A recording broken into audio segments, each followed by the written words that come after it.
people say, you don't need all that. I need it.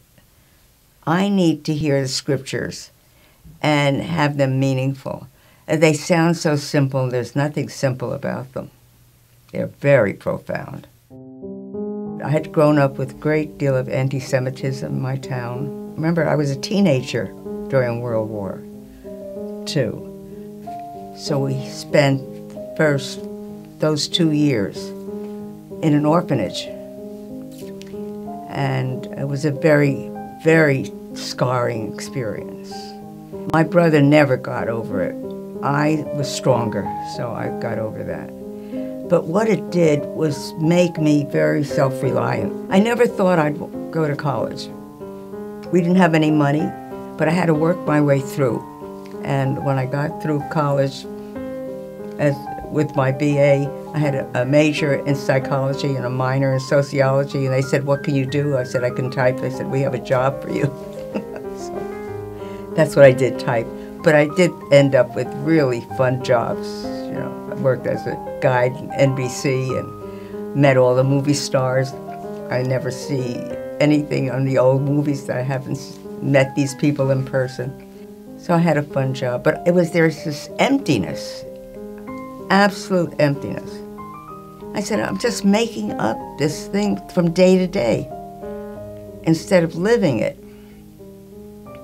And I've always volunteered. I've always been a volunteer, so I felt I was contributing, but it was still empty.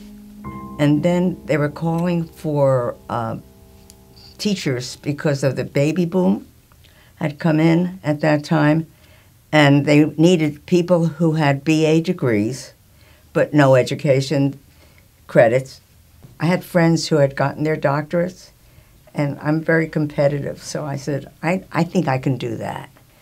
But I wanted to go to the best college, university I could find, and that was at Teachers College, Columbia. I had a student in one of my classes wrote a paper about virtues and values and so on. And of all the papers I'd ever gotten on that subject, I've taught it many times, this was a remarkable paper. There was something spiritual about it. So I asked to meet with him after class, and we started talking about it. I asked where he got those ideas and what a good writer he was. And he said that he had been in despair also. I told him how that, you know, I was in despair, but that he had found Christianity, a relationship with God, had made the difference.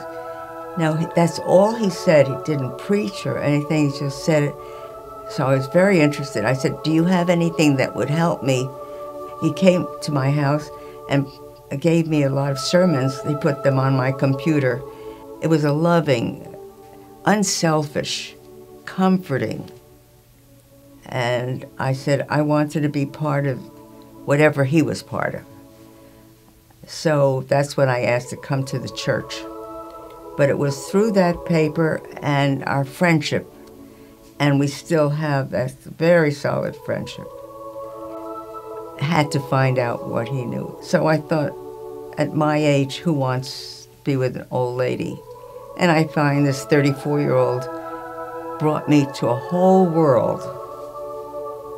And not only did he accept me, but introduced me to other people who felt the same way. And the nicest people I ever met were those people who believed that way. And they happened to be Jews and Christians who just treated one another so special.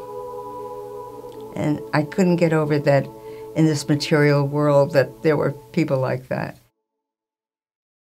The world breaks everyone.